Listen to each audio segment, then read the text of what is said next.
Hello students, आप सभी का स्वागत है आपके अपने चैनल पर। आज हम बात करेंगे प्रैक्टिस सेट नंबर 3 के पार्ट 2 के बारे में, जिसके अंदर हम लास्ट 50 क्वेश्चन को कवर करेंगे। तो चलिए शुरू करते हैं। एक उपकरण जो भ्रूण के ऑक्सीजन संतृप्ति को सीधे तथा वास्तविक समय में मापता है वह है। ऑप्शन है अल्ट्रासोनोग्राफी, भ्रूण स्काल्प उत्तेजना, भ्रूण पल्स ऑक्सीमेट्री या विब्रियो कोस्टिक उत्तेजना।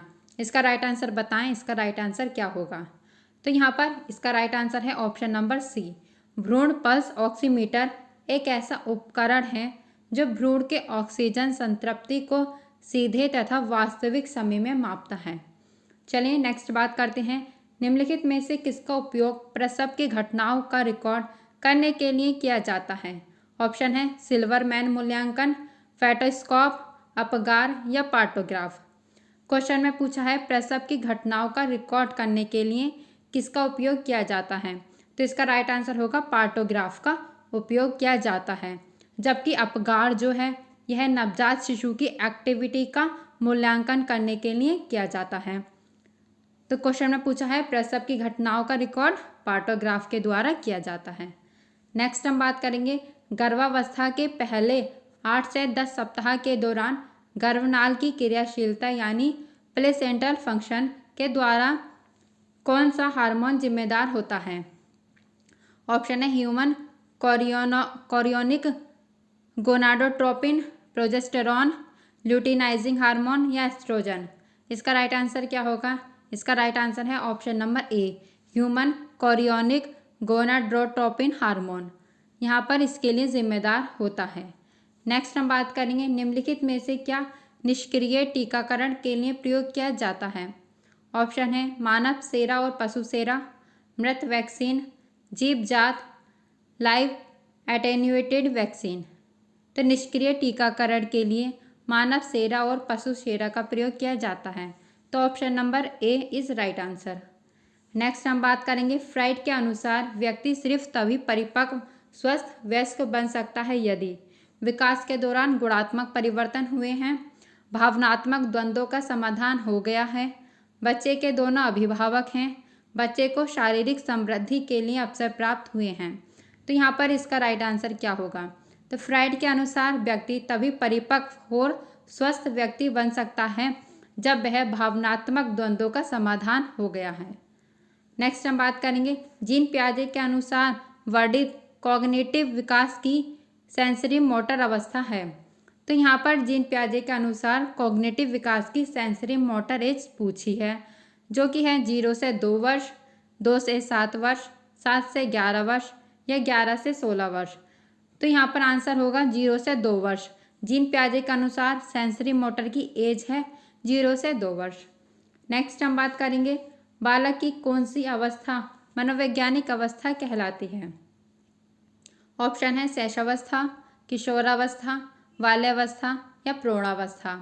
तो बालक की मनोवैज्ञानिक अवस्था किशोरावस्था कहलाती है। Option number B is right answer. चलिए आगे बढ़ते हैं। विकास की दर सर्वाधिक तीव्र होती है शैशवावस्था में, उत्तर बाल्यावस्था में, गर्भकालीन अवस्था में या यौवनावस्था में।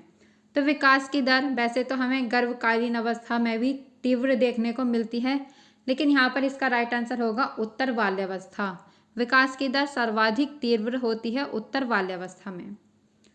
नेक्स्ट हम बात करेंगे विकास का अर्थ है व्यवस्थित परिवर्तन जो परिपक्वता की प्राप्ति में सहायक हो। यह कथन किसका है। ऑप्शन ए है हरुलॉक का, बी फ्राइड, सी मुनरो का या डी ड्रेवर का। विकास का अर्थ है व्यवस्थित परिवर्तन जो परिपक्वता की प्राप्ति में सहायक हो। यह कथन हरलॉक का है। आगे हम बात करेंगे शैशव काल के दौरान आमतौर पर कितने डर का अनुभव शैशवावस्था के दौरान आमतौर पर किनसे डर का अनुभव किया जाता है। अजनबियों का डर, अंधकार का डर, पशुओं का डर या भूतों का डर। शैशव काल यानी शैशवावस्था के दौरान किनसे डर का अनुभव होता है। अजनबियों से। Option number A is right. Next हम बात करेंगे किस अवस्था में भ्रूण की लंबाई 1/2 इंच से 2 इंच तक होती है।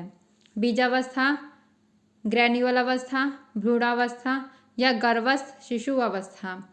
तो भ्रूण की लंबाई 1/2 इंच से 2 इंच तक होती है भ्रूणावस्था के अंतर्गत। आगे हम बात करेंगे, एक शिशु की पहली स्वैच्छिक गतिविधि है जिसमें संपूर्ण शरीर सम्मिलित होता है। घुटनों के बल चलना, रेंगना, पलटना या बिना सहारे के बैठना। तो शिशु की पहली स्वैच्छिक गतिविधि जिसमें शिशु का संपूर्ण शरीर भाग लेता है, ऐसी अवस्था है रेंगना। Option number B is right. वृद्धि शरीर में किस प्रकार के परिवर्तनों को दर्शाती है? गुणात्मक, मात्रात्मक, ए एवं बी दोनों या इनमें से कोई नहीं। वृद्धि पूछा है, वृद्धि हमेशा मात्रात्मक परिवर्तन को दर्शाती है। अंडे में बायोटीन के साथ पाए जाने वाले प्रोटीन का नाम है एविडिन, ग्लोबुलिन, एल्ब्यूमिन या मायोसिन। अंडे में बायोटीन के साथ पाए जाने वाले प्रोटीन का नाम है एविडिन। तो अंडे में एविडिन प्रोटीन पाया जाता है। नेक्स्ट हम बात करेंगे, ताजे फल तथा सब्जियां आहार में सम्मिलित किए जाते हैं शरीर निर्माणक आहार के रूप में, ऊर्जा देने वाले आहार के रूप में, सुरक्षात्मक आहार के रूप में या इनमें से कोई नहीं। क्वेश्चन में पूछा है ताजे फल एवं सब्जियां। ताजे फल और सब्जियों से हमें विटामिन और खनिज लवण की प्राप्ति होती है जो कि हमारे शरीर को सुरक्षा प्रदान करते हैं। तो इसका राइट आंसर होगा ऑप्शन नंबर सी। सुरक्षात्मक आहार के रूप में ताजे फल और सब्जियों का उपयोग किया जाता है। नेक्स्ट हम बात करेंगे, चीनी को अपमिश्रित किया जाता है, यानी चीनी में किसकी मिलावट की जाती है? सफ़ेद पत्थर से, मांड से, सीरा से या इनमें से कोई नहीं। चीनी में सफ़ेद पत्थर की मिलावट की जाती है। Option number A is right. Next हम बात करेंगे, चाय में पाया जाता है। चाय में थियोफाइलिन, कैफीन, टैनिक एसिड या इनमें से सभी। चाय में क्या पाया जाता है? तो चाय में थियोफाइलिन, कैफीन, टैनिक एसिड इनमें से सभी पाए जाते हैं। नेक्स्ट हम बात करेंगे, काली चाय से हरी चाय बेहतर होती है क्योंकि उसमें अधिक एंटीऑक्सीडेंट पाए जाते हैं, वह हल्की होती है, उसमें क्लोरोफिल पाया जाता है, वह देखने में सुंदर होती है। तो काली चाय से हरी चाय अच्छी मानी जाती है क्योंकि उसमें अधिक एंटीऑक्सीडेंट पाए जाते हैं। Option number A is right answer. Next हम बात करेंगे, भंडार गृह में नमी होने पर डिब्बों को रखने के पूर्व क्या करना चाहिए? ऑप्शन है, डिब्बों को तेल में डुबोकर उसे फिर से यूं ही रखना चाहिए, डिब्बों को पानी में रखना चाहिए, डिब्बों को गर्म जल में रखना चाहिए या तेल युक्त वस्त्र उसके चारों तरफ रगड़ देना चाहिए। भंडार गृह में नमी होने पर डिब्बों को रखने से पहले तेलयुक्त वस्त्र उसके चारों तरफ रगड़ देना चाहिए। Option number D is right.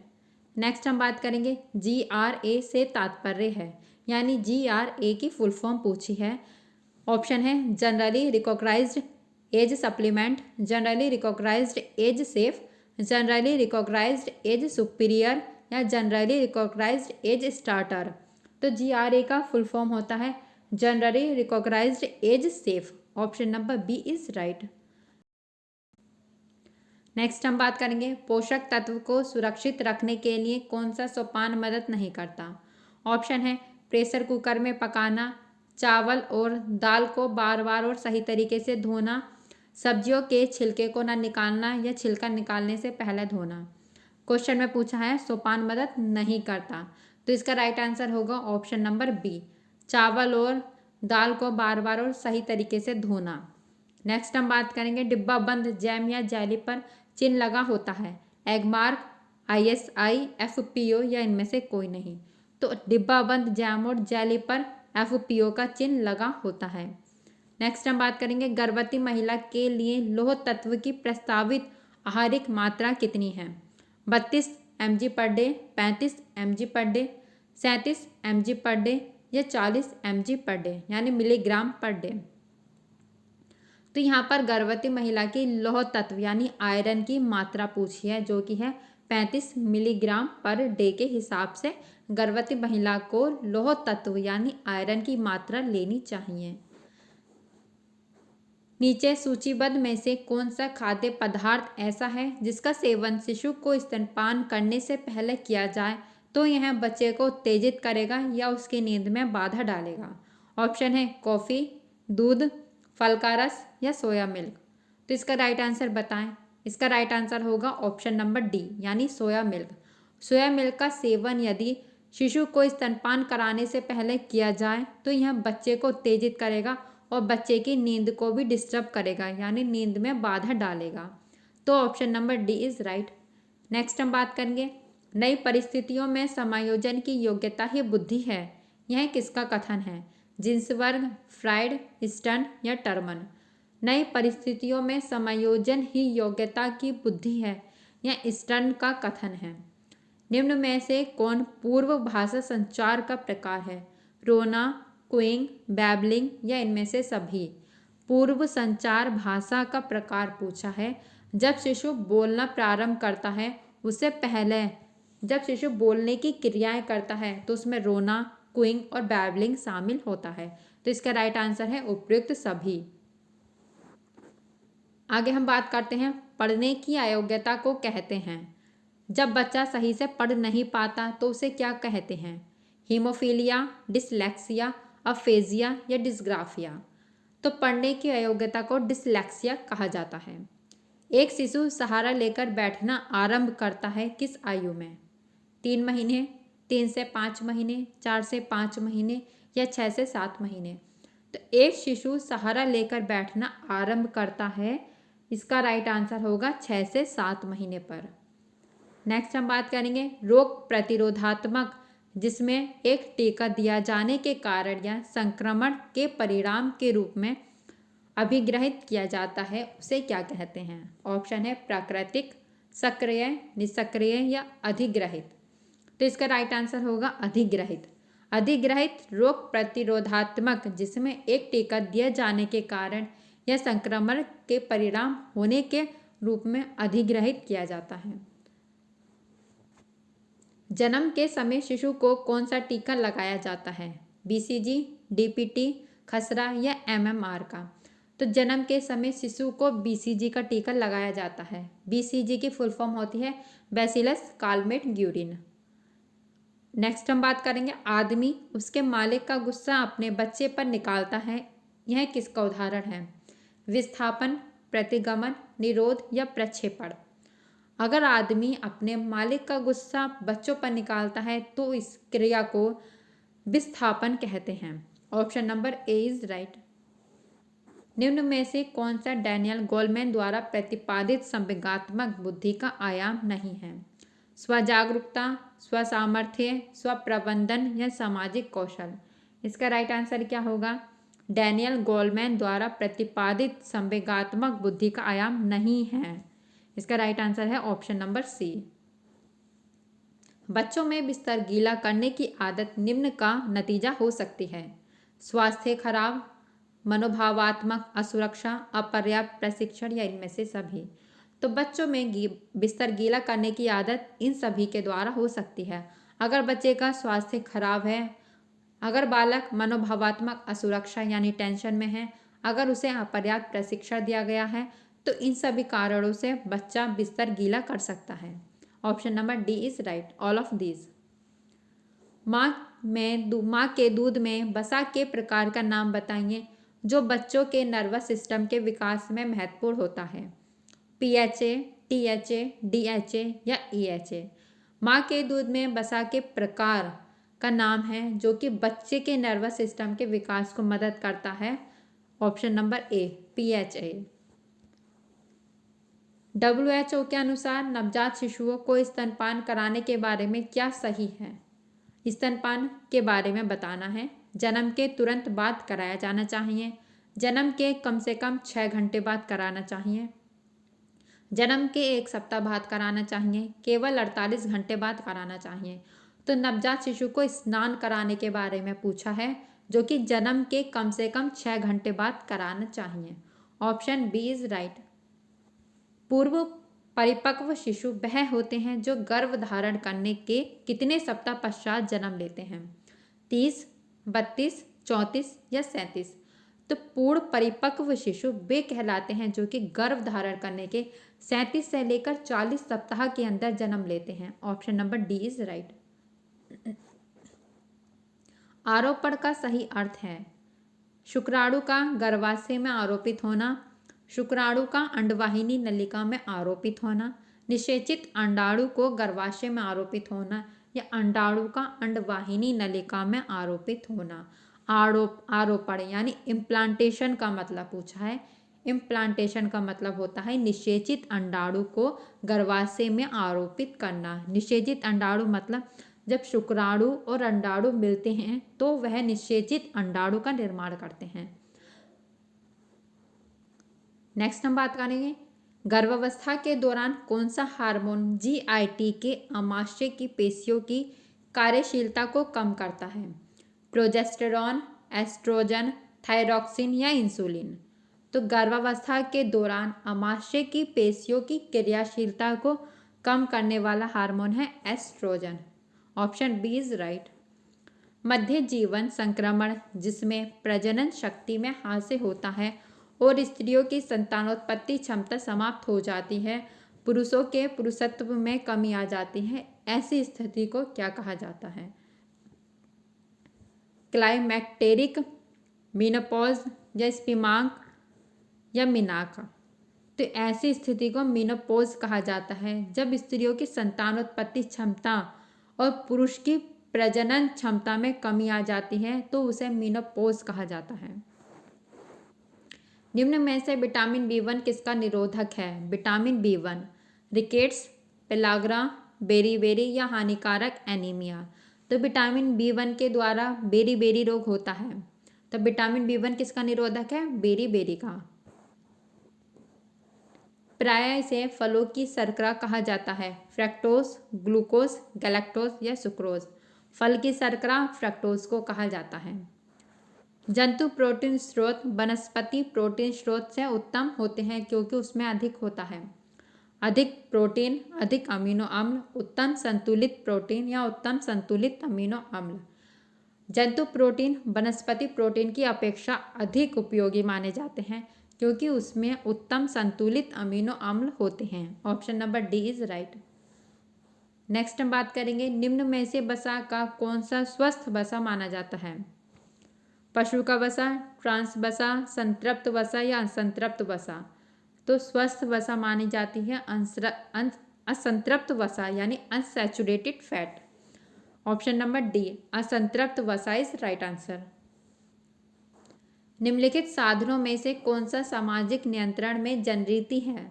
सगोत्रीय विवाह, अंतर्जातीय विवाह, नमस्ते करना या दंगा करना। तो सामाजिक नियंत्रण में जनरीति है। सामाजिक नियंत्रण इसका राइट आंसर है ऑप्शन नंबर सी, नमस्ते करना जनरीति है। निम्नलिखित में से कौन अनौपचारिक सामाजिक नियंत्रण में शामिल नहीं है।